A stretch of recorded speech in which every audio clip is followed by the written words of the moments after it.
ibihe byiza kuri wowe ukurikiranye ubumenyi rusange, amahoro y'Imana ahorane nawe. Ibintu tugiye kurebera hamwe hano ni uburyo wakaprayinga green cards ukirinda amakosa ayo ariyo yose yatuma utabona green card. Wowe icyo usabwa gusa ni ugukanda subscribe hano kuri ubumenyi rusange, bundi tukajya tubana. Dore ikosa rya mbere abantu bakunda gukora ugasanga green card barayibuze: kuzuza amakuru y'ibinyoma. Hari igihe umuntu yuzuzamo amakuru atariyo, ugasanga wenda abusanyije izina n'izina riri kuri visa cyangwa kuri kwirangamuntu, ugasanga rero bimubujije amahirwe, ntago abonye green card, akinye green cards ariko biranze. Ikindi kintu cya kabiri, gushyiraho ifoto itujuje ibisabwa. Hari abantu tuzi bafotoza amatelefone ariyo yose babonye, ugasanga ifoto ifite umucyo mukeya, ugasanga ifoto nuza size yayo nago ihwanye niyo bakeneye. Ugomba gusoma ukareba neza kugira ngo witonde bataza kukwangira bitewe n'amakosa yawe, atari uko bakwangiye kubera amahirwe makenya, ahubwo ari amakosa yawe. Ibi bintu ugomba kubyirinda. Dore ikindi kintu rero cya gatatu, kwibeshya kuri email cyangwa kwandika email itariyo. Abantu benshi bakunda gutegereza ibisubizo barakizemo ama email atariyo, ugasanga igisubizo cyagiye ahandi hantu, kandi iyo bashyiramo email nzima cyari kuza aho bagishaka nyine kuri email ya nyayo. Ikindi kintu cya kane, bagashyiramo amakuru atuzuye cyangwa bagasimbuka. Hari abantu benshi bashyiramo ugasanga ntiyashyizemo wenda nk'igihugu aturukamo, ibindi ugasanga wamwaprayingi, ariko akenshi bikunda kuba ku bantu baprayingiye, ugasanga wamwaprayingiye igihugu yashyizemo sicyo, ntago yigeze agishyiramo wenda ugasanga n'amazina ugasanga yanditse nabi, n'ibyo ari byo byose ari ukujya mbega ari kubyikuraho. Ibyo bintu ugomba kubyitondera. Ndaza kubaha linki mwaprayinge, nako ntago twari twatangira.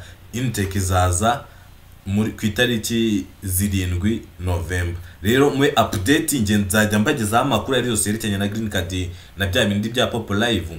Icyo usabwa gusa we ni ugukanda subscribe. Ikindi kintu cya gatanu, sibyo, ugashyiraho ukitabira cyangwa ukitabira inshuro zirenze imwe mu mwaka, kuko ubundi green card umuntu abasabwa kwitabira rimwe mu mwaka. Rero iyo urengeje rimwe, ubwo ubusanyije n'amategeko, bundi bo bavuga yuko umuntu agomba kwitabira inshuro imwe gusa mu mwaka.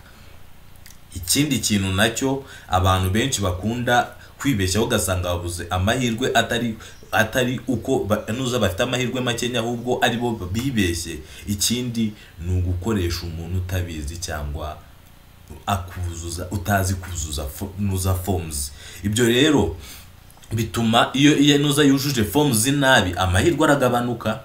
Icyo gihe ntago bakwakira niba wabusanyije amakuru bagusabye yawe, ugashyira handi ayo batagusabye. Icyo gihe biragabanuka, ugasanga uyibujije amahirwe. Rero icyo usabwa ni ukwitonda. Wazajya unaprayinga ukaprayinga neza witonze, kugira ngo utaza guhura n'iki kibazo.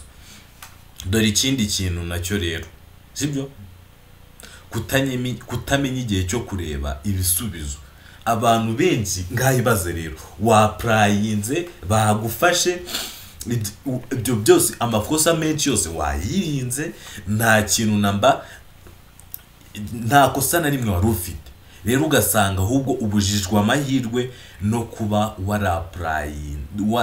waraprayinze ariko nturebe ibisubizo, ugasanga birinze birangira utazi byabaye. Kubera yego ndabyemera, hari abantu nabyo nzabibereka uburyo wareba ibisubizo. Hari abantu bataba bazi kureba ibisubizo, ugasanga waprayingiwe n'undi muntu ariko ntuzi kureba ibisubizo. Ibyo nabyo nzabibereka uburyo wagera, tugendere gatanu ku kandi.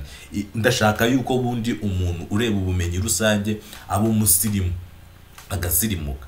Ikindi rero, ikindi kintu ugomba kwirinda, gukoresha pasiporo yabaye expired cyangwa itari y'ukuri. Hari abantu bavuga ati nkoreka no gukoresha no kugura pasiporo, ahubwo ngo nkoreshe uyu nguyu, cyangwa agakoresha yabaye expired. ibaze kwe icyo gihe nabyo bikubuza amahirwe rwose, ntago bagufata, uba wihobujije amahirwe ariko ni wowe ubiteye. Kuko urumva ntago ari amahirwe make yawe, ahubwo niwe wabyiteye, wakoresheje pasiporo itariyo. Muntu w'Imana rwose gerageza wirinde ubu bufuti ubwo aribwo bwose rwose. Ufite amahirwe ariko amafuti wenda amafuti ushyiramo niyo atuma utagerageza ubwirinde rwose.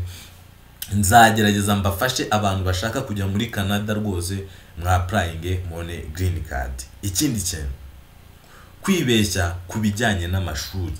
Hari abantu bafata ngo ngiye agashyiraho amashuri wenda ngo yarangije muri kaminuza kandi ubyibura wenda yiga muri segonderi.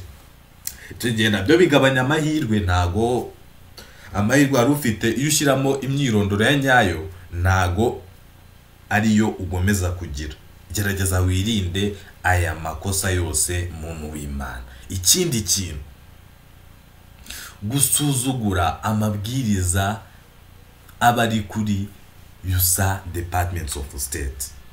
Abantu benshi ntibakunda gusoma aya mabwiriza.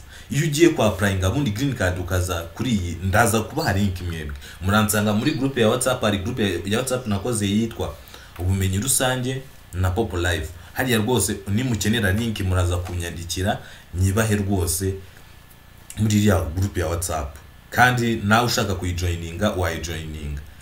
Ariko mwirinde rwose ibi bintu bisaba kwitonda, ukirinda amakosa ayariyo yose rwose, kuko iyo ukizemo amakosa bikubuza amahirwe ugasanga urarase ntago ubonye green card. Rero muntu w'Imana itonde, wirinde kimwe cyose nakubwiye ukikurikize rwose. Wirinde guha umuntu ngo akwapurayingire, ahubwo uze mwigishe etape par etape, wenda ubyimenyere wowe ubwawe kugira ngo uzuzuzemo ibintu unizere yuko washyizemo ibyanyabyo, nta wundi muntu wabigushyiriyemo, undi urebe yuko batazagufata. Njyewe nta kindi nshaka gusa ni umuntu ukurikira ubumenyi rusange, aba smart, akajya yikorera utuntu twose. Hari utuntu twinshi wishyura amafaranga kugira ngo atugukorere. Njye ndashaka yuko uzajya utwikorera kandi nzagerageza mbigufashemo. Icyo usabwa gusa ni ukunyemerera ukajya umwanya wawe ukankurikira uko na updatinze video, ukanayisharinga ku bandi bantu benshi kugira ngo umuryango wiyongere mugari w'ubumenyi rusange, bundi tugende twunguka ibintu byinshi cyane. Erega iyi channel ni iyanyu kuko ibagezaho ibintu byinshi bibafitiye umumaro. Murakoze cyane, tubonane mu yindi video ndi bukore.